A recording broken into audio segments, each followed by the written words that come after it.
Alright, this time we're going to be doing the perspective grid tool, and this one can be a little frustrating for people for your first couple tries out. And if you haven't done it for a while, honestly you'll forget, and you'll probably have to come and just try it a couple of ways until you get it. So the first thing is you click on it, and there are two things under here: perspective selection tool, perspective grid tool. The selection tool refers to this little guy up here, and it doesn't make sense yet because you can't see anything yet, but this is allowing you to choose which side you want to have your item adhere to a grid.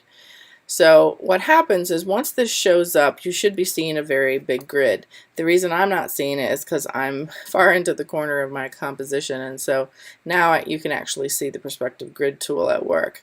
Now there are multiple types of perspective. If you've done perspective work before, there is, oh shoot, it's off of here. Well, that's frustrating.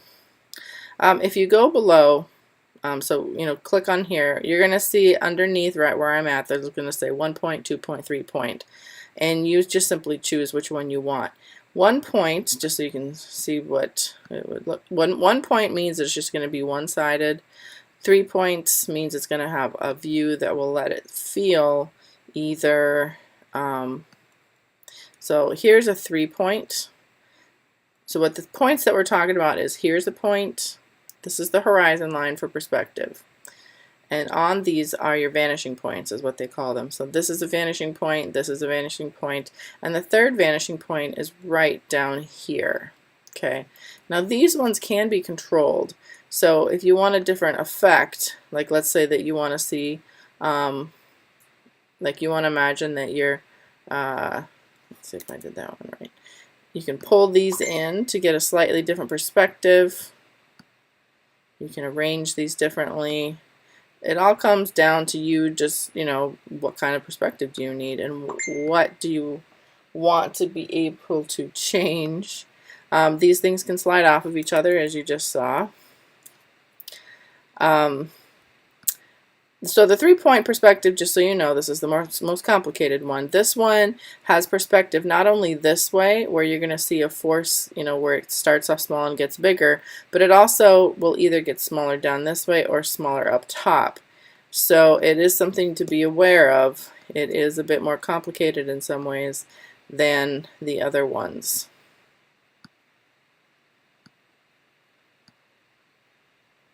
You can change all sorts of different aspects of this, so you can mess around a little bit with it after. But I'm going to switch to a different perspective so you can see a bit more simplistic one.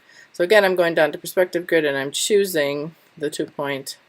So this one has 2 vanishing points, one right here, one right here. And then I'm going to go back and show the last one, which is the 1 point perspective.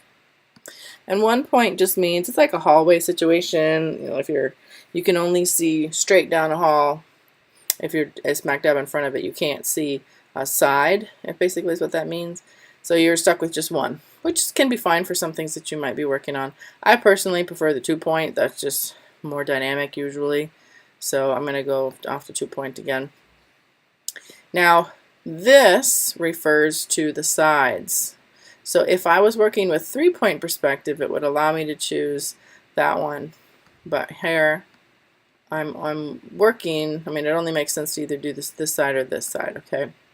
Now, the next part comes to actually make something that we can put into perspective.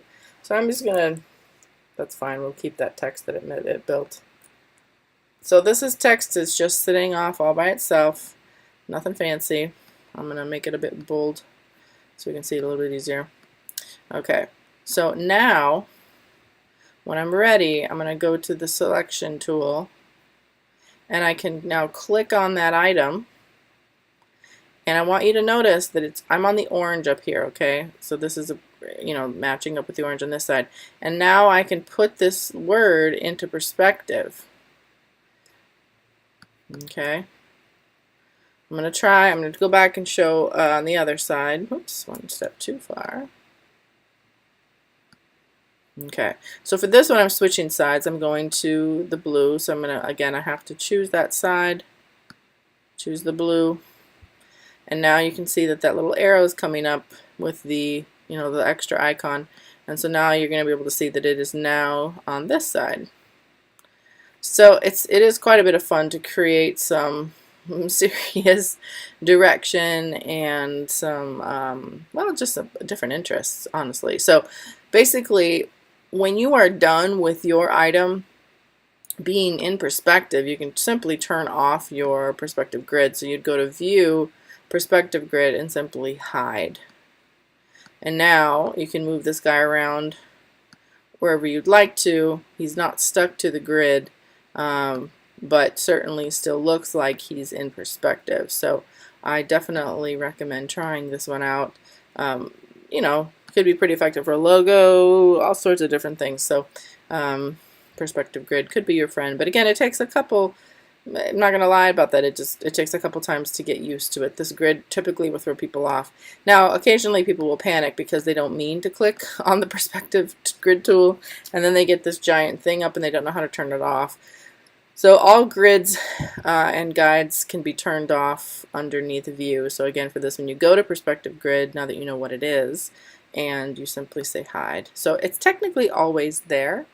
You just don't see it.